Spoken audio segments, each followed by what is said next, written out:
Hi అండి, నమస్తే. నేను మీ Saritha. Welcome back to smart Saritha channel. Friends, ఈరోజు మన వీడియోలో గుడిలో పెట్టే బెల్లం పొంగల్ని ఇంట్లోనే ఈజీగా టేస్టీగా ఎలా ప్రిపేర్ చేసుకుని చేసి చూపించబోతున్నాను.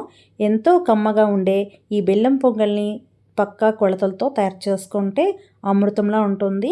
ఒక్కొక్క ప్రాంతంలో ఒక్కొక్కలా తయారు చేస్తూ ఉంటారు. ఇక్కడ నేను చూపించేది తమిళనాడులో ఏ విధంగా బెల్లం పొంగల్ ప్రిపేర్ చేస్తారో అదే విధంగా తయారు చేసి చూపిస్తున్నాను. అది కూడా కుక్కర్లో ఈజీగా పక్కా కొలతలతో ఎలా తయారు చేసుకోవాలన్నది వీడియోలోకి వెళ్ళి చూసేద్దాం. ముందుగా కుక్కర్ని తీసుకొని అందులోకి 1 గ్లాస్ వరకు బియ్యంని అయితే తీసుకున్నాను. ఇందులోకి 2 టీ స్పూన్స్ వరకు పెసరపప్పుని యాడ్ చేసుకుంటున్నాను. నేను ఇక్కడ రైస్ అనేది చిన్న గ్లాసు తీసుకున్నాను కాబట్టి పెసరపప్పు అనేది స్పూన్ కొలతలతో తీసుకున్నాను. అదే మీరు పెద్ద గ్లాస్తో రైస్ కనుక తీసుకున్నట్టయితే 3/4 గ్లాస్ వరకు రైస్ని తీసుకుంటే 1/2 గ్లాస్ వరకు పెసరపప్పుని తీసుకోవాలి. ఇప్పుడు పప్పు బియ్యంని రెండింటిని వాష్ చేసుకోవాలి. ఇప్పుడు ఇందులోకి 1 గ్లాస్ పప్పు బియ్యంకి 3 గ్లాసుల వాటర్ని అయితే యాడ్ చేసుకోవాలి. మనం ఏ గ్లాస్ అయితే రైస్ని తీసుకున్నామో అదే గ్లాస్తో అన్నిటిని కూడా మెజర్మెంట్ చేసుకోవాలన్నమాట. ఇప్పుడైతే రైస్ని ఒక హాఫ్ అన్ అవర్ పాటు నానబెట్టుకోవచ్చు, లేదంటే వెంటనే కూడా చేసుకోవచ్చు. రైస్ని 3 విజిల్స్ వచ్చే వరకు ఉడికించుకోవాలి. రైస్ ఉడికేలోగా మనం బెల్లం కరిగించుకుందాం.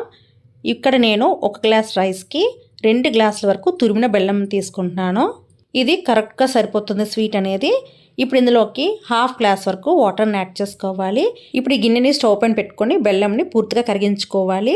ఇక్కడ పాకం పట్టాల్సిన పని లేదు. బెల్లంని పూర్తిగా కరిగించుకొని ఫిల్టర్ చేసుకోవాలి. అదే మీరు తీసుకునే బెల్లంలో నల్లకలేమీ లేవు అనుకుంటే డైరెక్ట్గానైనా యాడ్ చేసేసుకోవచ్చు.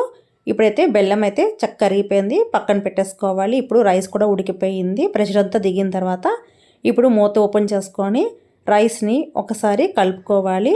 ఇలా కలుపుకున్న తర్వాత ఇప్పుడు ఇందులోకి 1 టీ స్పూన్ వరకు నెయ్యిని అయితే యాడ్ చేసుకోవాలి. ముందు ఇలా 1 టీ స్పూన్ వరకు నెయ్యిని అయితే రైస్లో యాడ్ చేసుకొని కలుపుకున్నామంటే రైస్కి ఈ గీ వాసన అనేది చక్కగా పట్టుకుంటుంది అన్నమాట. నెయ్యి వాసన పట్టుకొని మనం తయారు చేసే బెల్లం పొంగల్కి మంచి ఫ్లేవర్ యాడ్ అవుతుందన్నమాట.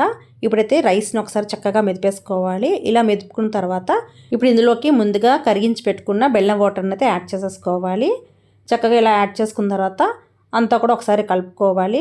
ఈ బెల్లం వాటర్లో రైస్ని చక్కగా ఉడికించుకోవాలి. అప్పుడే రైస్కి బెల్లం యొక్క తీపిదనం అనేది రైస్కి చక్కగా పట్టుకుంటుంది. అప్పుడు బెల్లం పొంగలి చాలా టేస్టీగా రెడీ అవుతుందన్నమాట. ఇలా కాసేపు ఉడికించుకోవాలి. స్టవ్ని పూర్తిగా సిమ్లో పెట్టేసుకొని మెల్లగా ఉడికించుకోవాలి. ఇలా చేయటం వల్ల బెల్లం పొంగలి అనేది వాటరీగా లేకుండా మంచి టెక్స్చర్తో రెడీ అవుతుందన్నమాట. మనం తీసుకునే బెల్లం అనేది కొంచెం రంగు ఉండేలా చూసుకోవాలి. దీన్ని బెల్లం పొంగలను కొన్ని ప్రాంతాల్లో పిలిస్తే చక్కెర పొంగలను కొన్ని ప్రాంతాల్లో అంటారు.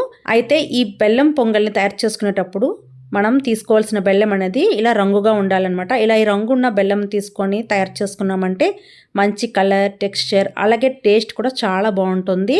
ఇలాగా చక్కగా ఉడికింది కదా, ఇందులోకి కొంచెం పాలను యాడ్ చేసుకోవాలి. పాలను యాడ్ చేయడం వల్ల కమ్మదనం అనేది యాడ్ అవుతుందన్నమాట. నేను ఇక్కడ 1/2 గ్లాస్ వరకు మాత్రమే చిక్కటి పాలను యాడ్ చేసుకున్నాను. కాచి చల్లార్చిన పాలను యాడ్ చేసుకోవచ్చు, లేదంటే పచ్చి పాలను యాడ్ చేసుకోవచ్చు. పాలను యాడ్ చేసిన తర్వాత ఈ బెల్లం పొంగల్లో కలిసేలాగా చక్కగా కలుపుకోవాలి. ఇలా కలుపుకొని ఒక 2 నిమిషాల పాటు ఉడికించుకోవాలి. ఇలా ఇది ఉడుకుతుండగా మనం ఇంకొక స్టవ్ పైన జీడిపప్పు కిస్మిస్ని వేయించుకోవాలి. దీనికోసం ఒక ప్యాన్ పెట్టేసుకొని ఇందులోకి 2 టీ స్పూన్ల వరకు నెయ్యిని యాడ్ చేసుకొని ఇప్పుడు ఇందులోకి మీకు నచ్చినన్ని జీడిపప్పు కిస్మిస్లని తీసుకోవాలి. అలాగే ఇందులో తప్పనిసరిగా ఎండు కొబ్బరిని యాడ్ చేసుకోవాలి. ఈ చక్కెర పొంగల్కి మెయిన్గా ఇలా కొబ్బరి ముక్కల్ని యాడ్ చేసుకోవడం వల్ల మంచి టేస్ట్, మంచి ఫ్లేవర్ యాడ్ అవుతుందన్నమాట. మీ దగ్గర ఎండు కొబ్బరి లేకపోతే పచ్చి కొబ్బరినైనా ఇలా వేయించి వేసుకోవచ్చు.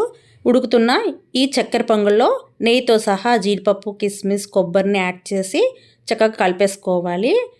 ఇప్పుడైతే స్టవ్ ఆఫ్ చేసేసుకొని ఇందులోకి ఫ్లేవర్ కోసం ఇలాచి పొడిని యాడ్ చేసుకోవాలి. అలాగే ముఖ్యంగా మంచి ఫ్లేవర్ కోసం పచ్చకర్పూరంని కొంచెం క్వాంటిటీలో యాడ్ చేసుకోవాలి. మీకు ఇది వద్దు అనుకుంటే స్కిప్ చేసేసుకోవచ్చు. చాలా తక్కువ అంటే తక్కువగా యాడ్ చేసుకున్నామంటే మంచి ఫ్లేవర్, టేస్ట్ బాగుంటుంది. అలాగే హెల్త్ కూడా చాలా మంచిది. ఇప్పుడైతే చక్కగా ఈ చక్కెర పొంగల్లో కలిపేసుకొని ఇలా ఈ టెక్స్చర్ వచ్చిన తర్వాత దింపేసుకోవడమే. రెడీ అయిపోయిందండి చక్కెర పొంగల్, అదే బెల్లం పొంగల్ రెడీ అయిపోయింది. ఇప్పుడు దీంట్లోకి కావాలనుకుంటే ఇంకొక 2 టీ స్పూన్ల వరకు నెయ్యిని యాడ్ చేసుకోవచ్చు. నెయ్యి ఎంత యాడ్ చేసుకుంటే అంత టేస్టీగా ఉంటుందన్నమాట. ఇక్కడ నేనైతే 1 టీ స్పూన్ వరకు నెయ్యిని అయితే యాడ్ చేసుకున్నాను. ఒకసారి అంతా కలిపేసుకొని ఇప్పుడు ఈ చక్కెర పొంగల్ని కాస్త చల్లారిన తర్వాత నైవేద్యంగా సమర్పించుకోవచ్చు. చాలా కమ్మగా ఉంటుందండి. చల్లారే కూడా మనకి టెక్స్చర్ అనేది ఇలాగే ఉంటుందన్నమాట. చాలా టేస్టీగా ఉంటుంది. మీరు కూడా ఇదే విధంగా ఈ కొలతలతో తయారు చేయండి. మీకు కూడా పక్కాగా కుదురుతుందనమాట. కొన్ని ప్రాంతాల్లో ఈ బెల్లం పొంగల్లో పాలు కూడా యాడ్ చేసుకోరండి. పాలను యాడ్ చేసుకోవడం వల్ల మంచి కమ్మదనం యాడ్ అవుతుంది. అందుకని కొంచెం క్వాంటిటీలో మాత్రమే పాలను యాడ్ చేసుకోవాలి. ఈ బెల్లం పొంగలైతే మంచి టెక్స్చర్, టేస్ట్తో చాలా బాగుంది. అమృతంలా ఉందన్నమాట. చాలా కమ్మగా ఉంది. మీరు కూడా తయారు చేయండి. అమ్మవారికి నైవేద్యంగా సమర్పించడానికి ఇలాగా బెల్లం పొంగల్ని తయారు చేయండి. చాలా అంటే చాలా బాగుంటుంది. ఎంతో కమ్మగా ఉండే ఈ బెల్లం పొంగల్ని నేను తయారు చేసిన విధంగా మీరు కూడా తయారు చేసుకోండి. నేను తయారు చేసిన ఈ బెల్లం పొంగల్ మీకు ఎలా అనిపించింది అనేది నాకు కామెంట్ బాక్స్లో షేర్ చేయండి. మీరు కనుక మన ఛానల్ని ఫస్ట్ టైం చూస్తున్నా, ఇప్పటివరకు సబ్స్క్రైబ్ చేసుకోకుండా చూస్తున్నా, తప్పకుండా సబ్స్క్రైబ్ చేసుకోండి, లైక్ చేసుకోండి, షేర్ చేయండి.